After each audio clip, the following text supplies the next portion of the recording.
This is the Celebrate Libraries podcast. I'm John Voils. Today I am joined by Ward Miller, lifelong Chicagoan author and the Richard H. Driehaus Executive Director of Preservation Chicago. We will be talking about the role of architectural preservationists and an application submitted to UNESCO to award internationally recognized historic status for a group of 9 Chicago skyscrapers built in the late 19th and very early 20th centuries.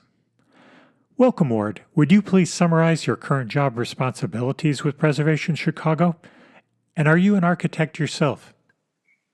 Yes. So Preservation Chicago is a Chicago-based nonprofit organization dedicated to preserving our historic built environment, recognizing buildings that we feel that fit criteria for Chicago landmark designation and protection and perpetuity. And we realize that these buildings need to function. So we think of them as more than just museum pieces and buildings that have been seen on the world stage, but also living landmarks. And of course, we encourage reinvestment in those historic structures as that is the most sensitive type of development. We oftentimes think of development as tall buildings, but a reinvestment in our historic buildings is the most sensitive type of development and something that's oftentimes overlooked and not really recognized.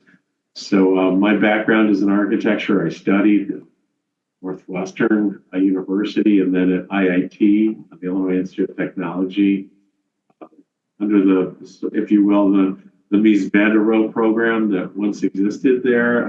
Then I worked for John Vinci, Office of John Vinci, later known as Vinci Hamp Architects, for 20 years.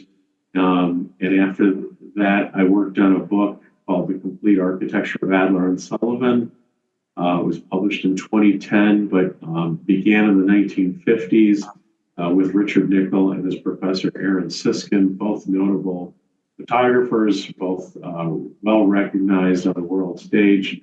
Richard Nickel unfortunately passed away after a tragic accident during the demolition of the Chicago Stock Exchange building, 30 North LaSalle, that was ultimately demolished. But he was in the building when this disaster, most likely a series of collapses, ended his life in 1972. And the book was continued with a life of its own under a lot of different individuals that contributed to the publication. But John Vinci and I worked on it for 7 years under the Richard Nickel Committee banner to encourage this book to be published. A lot of work, a lot of editors, a lot of design discussions, and then printed and published with us very involved, self-published by the Richard Nickel Committee in 2010, donated to the Art Institute of Chicago in 2010, and it's more than 15,000 negatives and photographs, along with our notes, our Richard Nickel's historical files as library of books, and a multitude of other components. And it's one of their most requested collections in the Ryerson Burnham libraries of the Art Institute of Chicago, where it's now stewarded and cared for.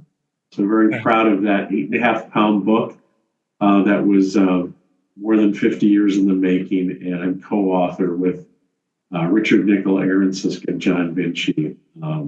So an esteemed group of individuals, and we did win a gold medal for that publication. It sold out. It goes for hundreds and hundreds of thousands of dollars. And it's called The Complete Architecture of Adler and Sullivan, if anybody's interested in more. And then in my architecture career, I was a project architect at Vinci Hamp Architects for 20 years, as mentioned earlier. Worked on a number of historical restorations, Frank Lloyd Wright, Louis Sullivan structures, Adler and Sullivan structures.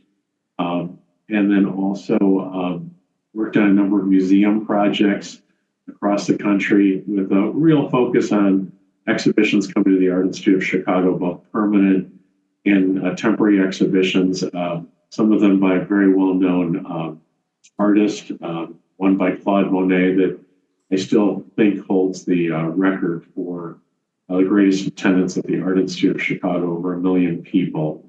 And a number of other artists from Regon to Rodin and even Van Gogh and Gauguin Studio of the South, as well as the Whistler Show and others. So I've been at Preservation Chicago for 11 years as the executive director.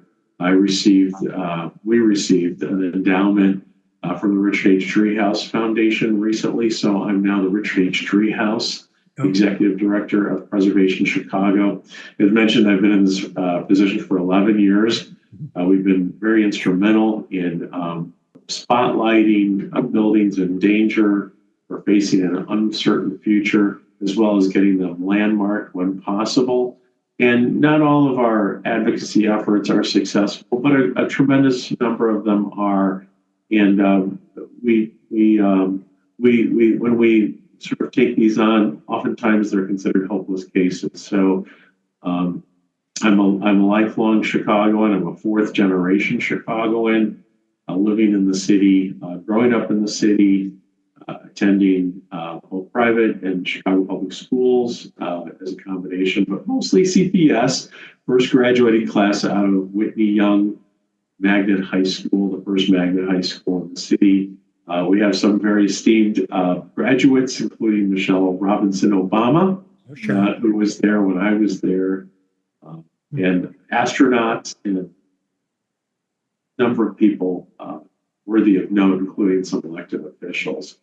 I helped to found this organization 22 years ago, but I've always been involved in historic preservation. I've always been a supporter of landmarks in our city. From my very earliest years, I remember my father and stepmother celebrating not only the unveiling of the Picasso sculpture on Daly Center, but the landmark designation of the Carson Curry Scott store by Louis Sullivan on State Street. I grew up in the downtown area of Chicago, with my mother's apartment being downtown and her house, and then my father and stepmother living on the south side in the Hyde Park University of Chicago neighborhood, and then attending Whitney Young, my mother being a child psychologist teaching at Crane High School, teaching Black history actually when Shakespeare was the program, but she decided the kids weren't quite so interested in that, so picked up Black history as a theme and had some really amazing kids. Part of the group, Earth, Wind, and Fire, the family were in her class, and oftentimes we're at our house. But jokingly, I say I have passports to all three sides of Chicago: north side, south side, west side. And of course, if anybody says, what about that fourth side? I remind them that it's pretty wet out there. That's mostly Lake Michigan. Sure. My dad had a small sailboat, which grew in size. So I spent a lot of time out on Lake Michigan as well. So that's my background. Thank you. Let's take a break. I'm John Voils, and you are listening to the Celebrate Libraries podcast. Our guest is Ward Miller, the Richard H. Driehaus Executive Director of Preservation Chicago. We are talking today about Ward's background and his organization's efforts to preserve historic buildings in the city. I wanted to get into the UNESCO application, and I wanted to ask you, why were these 9 primarily commercial buildings selected for the UNESCO application? To remind everybody what UNESCO is: United Nations Educational, Scientific, and Cultural Organization. It's a specialized agency of the United Nations with the aim of promoting world peace and security through international cooperation in education, arts, sciences, and culture. That's from their website. What is it about these 9 buildings? What is the goal? What are your goals in achieving this internationally recognized World Heritage Site status? So our goals were to, as you just stated, recognize these buildings, these 9 buildings, originally 11 buildings, with the possibility of adding more as time goes on to feature them as a UNESCO World Heritage Site, realizing that the skyscraper or steel frame building or metal frame building really had its origins in the city of Chicago during the early to mid 1880s and continuing onto World War II.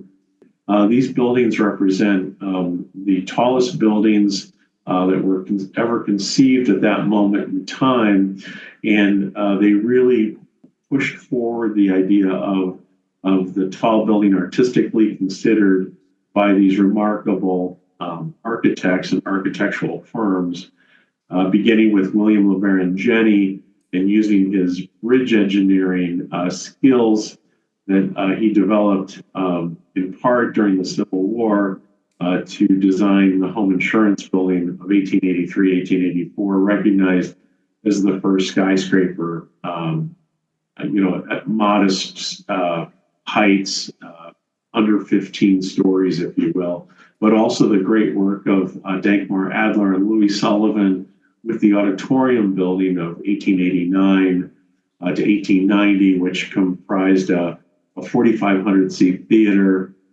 a hotel, and an office building, including a tower that contained the offices of Adler and Sullivan when it was completed, which is where many of their great buildings were conceived and drawn and executed.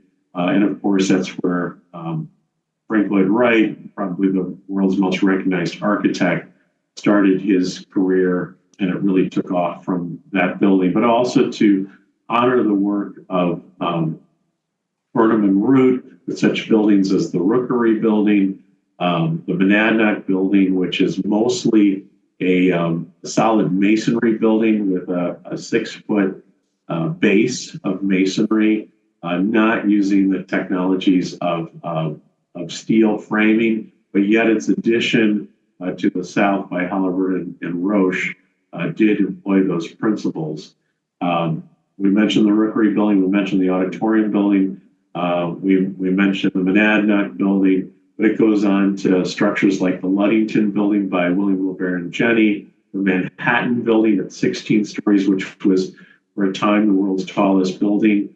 And it continues to the Sears store, also known as the Lighter 2 Building on State Street, and ending with the Carson Perry Scott store by Louis Sullivan on State Street, which is really a culmination of the Chicago School of Architecture, where you feel that Sullivan really stretched each of these materials to a point where they almost broke when we're referring to steel structure, terracotta, and the stretching of materials such as glass, the ornamental iron facade.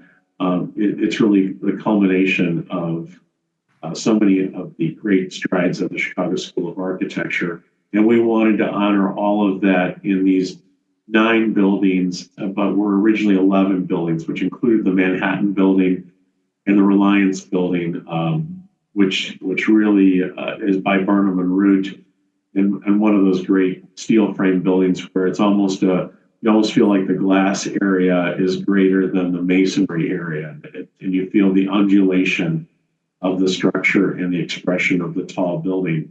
The problem with the last two was that those 2 buildings didn't have the consents to, at the moment in time, to proceed forward. That's why we left the door open with more to be considered in the future. Yeah, I was fascinated by the auditorium building. You were talking about the pad. Was it sort of a floating pad?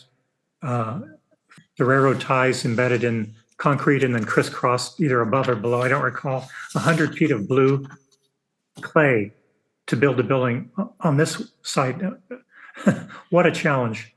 What an Absolutely. Engineering challenge. Absolutely. I was reading that building sites in downtown Milwaukee are similar to Chicago's in that laborers drove pilings into the soft lakeshore soil to stabilize the site in order to receive a foundation, stabilized first with wooden pilings and later with steel pilings or railroad ties, some of which are revealed when a building is demolished and the site redeveloped. Part of our project is about reimagining in Chicago. It seems that Chicago is continually being reimagined, reinventing itself, and has since its founding. I'm thinking of the ingenious reuse, the adaptation of railroad ties for the purpose of increasing buildable land surface.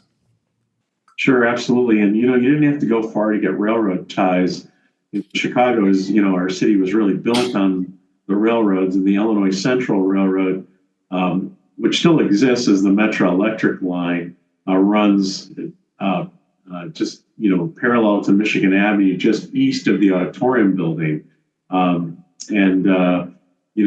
railroad was so important to the development of Chicago in general, but railroads are so tied to our industries. What's really fascinating is that, people don't think of railroads as frequently as they once did for transportation of human cargo, but we still are a railroad center for manufactured products. And of course, O'Hare and Midway airports are a transportation center. So in a funny way, we are still a transportation center. It's just that the technologies have evolved.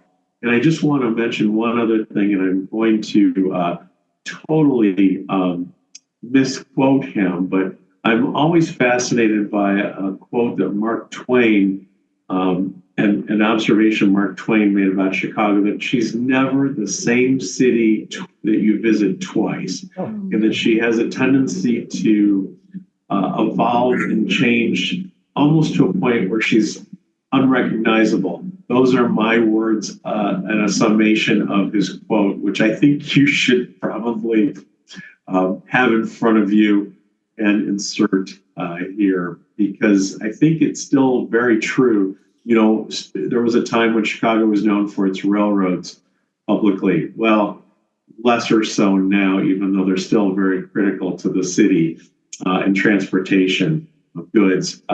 We used to be known for the Chicago stockyards. Well, where are those right now? Go find those.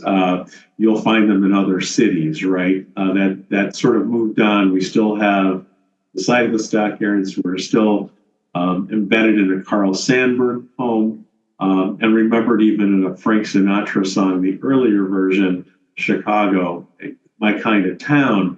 But, we were also known for our great department stores, from Marshall Field and Company to Carson Perry Scott, Goblat's, Litton's, the Fair, Montgomery Ward, Sears Roebuck, which started here. And I'm losing a few. The Boston store, which was once in Chicago too, and I know had a Milwaukee branch. And the list continues. And then that was on State Street, along with Litton's and Baskin's and Charles A. Stevens, and the list goes on. And then on Michigan Avenue, we had Saks Fifth Avenue, the branch store of the New York department store, and been here for many, many decades. Bramson, I. Miller and Company, the list continues on and on and on. Of course, Lord and Taylor, the branch store, the Marshall Field store on State Street, and of course a Bloomingdale store, which still exists. But isn't it amazing how the mail order business, if you will, that started in Chicago with Montgomery Ward and Sears, is now Amazon and other entities. And these things can be delivered to your door as they once could be from these department stores, same day, no charge. And they had restaurants in them too that would keep you in these businesses all day long. But isn't it amazing that, these department stores have mostly disappeared? The buildings have been repurposed for the most part, at least on State Street, as university buildings.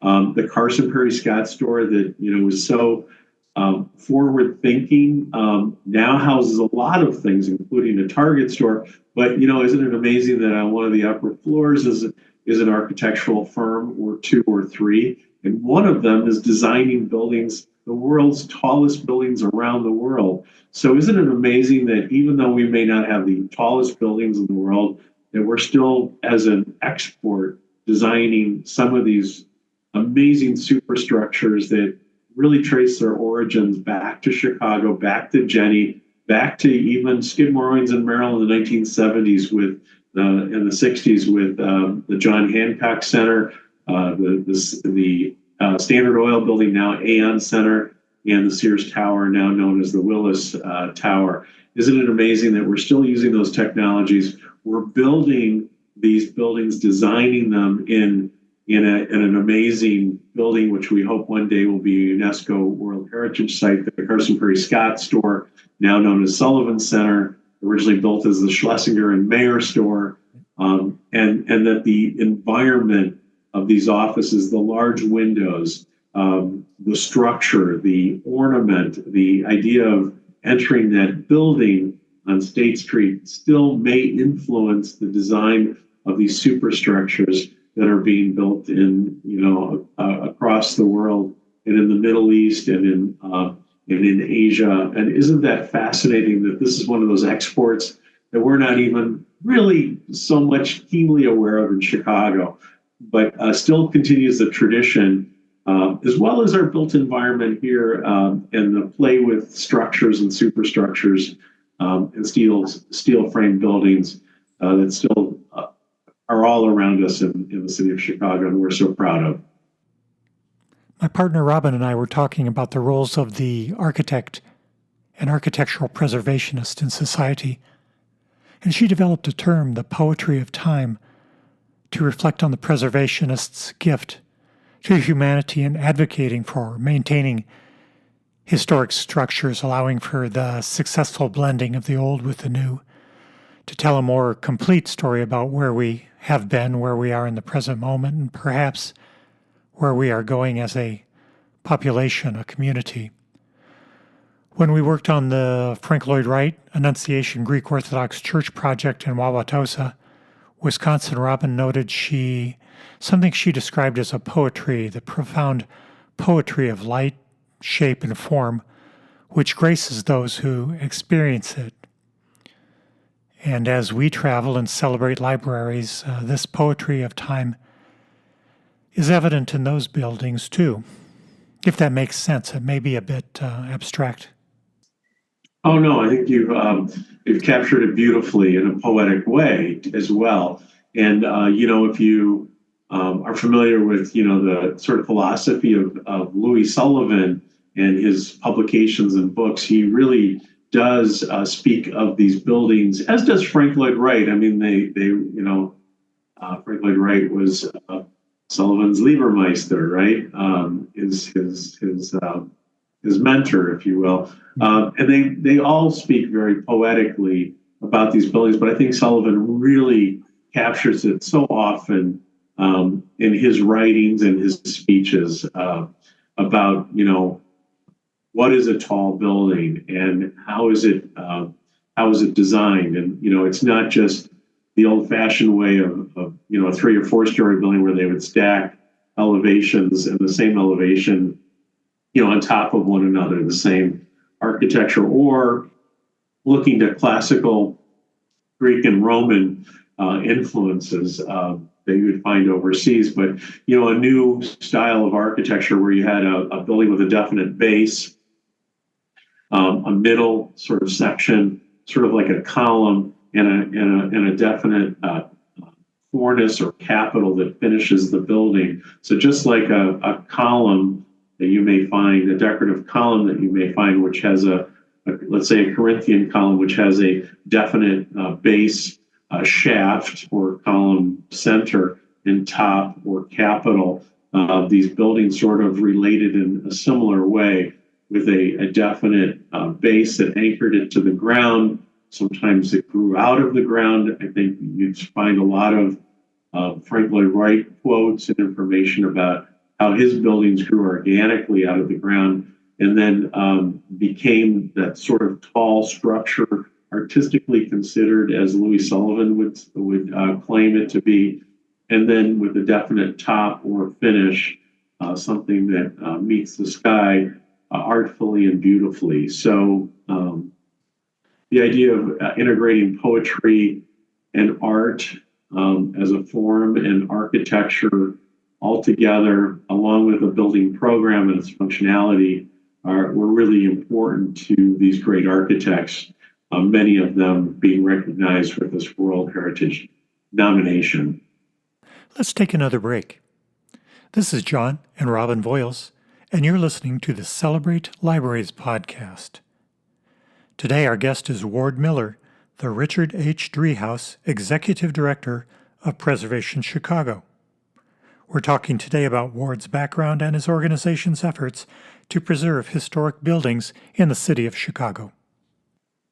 The application, did I read that it was filed in 2017? If so, that's correct. Why does this process take so long? Well, a number of factors here, and this is just the first step. It's usually a 10-year process. Oh. Things, and I think we're almost in a preliminary process if you talk to some of the experts. But keep in mind that this is a portion of the United Nations. It's tied to the United Nations. Members of the United Nations submit their nominations every 10 years. The door opens, and there's a flood of these applications. I understand that there are hundreds of them, if not close to 1,000 applications.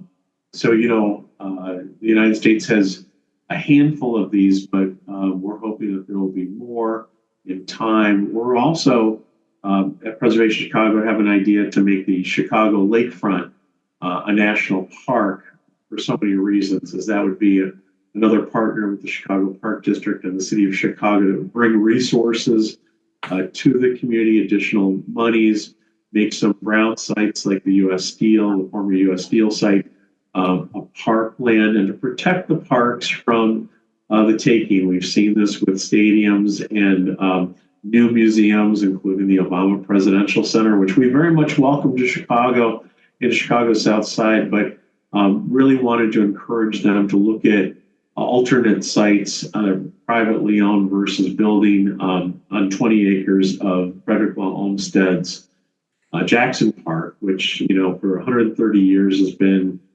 a public park, and we felt that violated the public trust. We do have museums in the park, in the museum campus, which you see if you come to Chicago, but oftentimes the museum campus was built on former submerged lakelands that were filled in by the railroads, the Illinois Central Railroad in this case, and those museums built on that land, which is now surrounded by parks. So that was very interesting. But that, Aaron Montgomery Ward of Montgomery Ward and Company, brought suits to protect the Chicago lakefront, particularly Grant Park. And that's why the Field Museum is where it is, and sort of right at the border of Grant and Burnham parks, and where the Field Museum was originally planned before Montgomery Ward got involved, is now the site of Buckingham Fountain, one of the world's largest fountains, and a beautiful, beautiful landmark in Chicago. So it is amazing how these parks have grown, but we thought this would be a wonderful idea to bring in park rangers to talk about the historic areas they're in, to help families get across 26 miles of lakefront, 20 miles plus or minus that are open to the public, to get from the Museum of Science and Industry, for instance, to the Art Institute or to Lincoln Park Zoo, and to have junior park rangers, basically teenagers and college-age kids that could be mentored, part of a payroll, to encourage their interest in Chicago, maybe become part of the national park system, and then to save the money saved by the Chicago Park District, reinvest that into neighborhood parks, creating new neighborhood parks, new field houses, new programs for kids and adults that we feel would help with a lot of the crime issues we see, not only in Chicago, but big cities around the nation, but to engage these kids, and of course bring additional tourism to Chicago, recognizing this as a incredible feature. And in a funny way, that, along with the UNESCO World Heritage Site, could do much for tourism supporting business, the hospitality industry, and to grow a healthier city. So we encourage all these things. And of course, we're in the middle of a controversy where The Bears, our football team, wants a new stadium, as well as one of our baseball teams, the Chicago White Sox, both want new stadiums, some on the lakefront, some elsewhere. Ironically, our most historic ballpark, Wrigley Field, is a Chicago landmark, and the Cubs have no intention of moving from there, from what I understand. And every baseball park that's been created in the last 10, 15, 20 years is trying to replicate the success of Wrigley Field, the neighborhood around it, and all the support systems. So it's really amazing how good architecture and landmarking and recognition of our buildings on the world stage can really bring about good and important revisioning and rethinking and a reimagination of what could be. And it brings about all sorts of great ideas. And it also supports our neighborhoods and our city in a really significant way. So on so many fronts, we want to see the UNESCO World Heritage Site become a reality. We'd love to see the lakefront as a national park become a reality. And perhaps with the right leadership, that could happen. But we really need more good stewards in our city, and really dedicated elected officials realizing how important this is to make all of this a reality. Good. Well, congratulations on your work so far, and best of luck with continued successes. We hope. I just wanted to mention during the World's Fair of 1893, sure, a building that's just a block from us was called the New York Life Building, and you should Google the New York Life Building for its photographs. But I was another building by William LeBaron Jenney. There are three buildings in a row, Monroe and LaSalle Street, by William LeBaron Jenney. One has been refaced in the 1950s by Halliburton Root, but also significant because they're all steel frame buildings. But during the World's Fair, the New York Life Building was rising from the site of what was the Nixon Building, which survived the Chicago fire. It was under construction at the time. And the New York Life Building ran out of its base granite at the third floor, the second or third floor. And yet they continued to build the building and clad it in terracotta and brick above. So what you had was a base of stone and granite in this gap of space where you saw the steel structure, which must have resembled almost toothpicks, holding up this masonry facade above as they were waiting for the granite and other materials to come in to fill in that base. And because there were 27 million people in Chicago for that World's Fair estimated, I know that this was featured in a publication, and over 50 architects from around the world requested plans for the New York Life Building from the office of William LeBaron Jenney, Mundy, and Jensen in 1893. And that helped spread the idea of the steel frame building. But isn't it amazing? Yes. And what an amazing diagram that is if you Google it, to see the structure, which is literally held up by steel members, but in relationship to the size of the facade, must have been toothpicks. It looked like toothpicks to the average person. And how could this sort of magically be held up by what looked like small steel members from the street, especially in relationship to the masonry? And I just want to mention that the steel frame was so important to the world because it allowed buildings not only to go taller to achieve our first skyscrapers, but it also allowed for larger windows because the facades of the buildings, their elevations were narrower because they could be narrower. The steel carried, or the metal, whatever material was used to carry that masonry. So the window openings could become larger. And that was really important for light and air, especially in the age before electricity became a standard, and HVAC systems that we take for granted now. And I think that's one of those things that we should be considering as a lighter, taller building that had a lot of these amenities that really contributed to quality of life issues, light, air, ventilation, and of course, to a developer, a taller building, maximizing the value of the land. Very good. Wonderful conversation today, Ward. I learned a lot about Chicago architecture. I just one other thing, wanted to let you know that we do everything pro bono, and we're supported by individuals and foundations, and hopefully one day companies and corporations that like what we do. Our service area is just the city of Chicago and its borders. Do not go into the Chicago suburbs or the larger state of Illinois. That's for our sister organization, Landmarks Illinois. And then, of course, the nation is administered by the National Trust for Historic Preservation. So our two local, statewide, and national partners.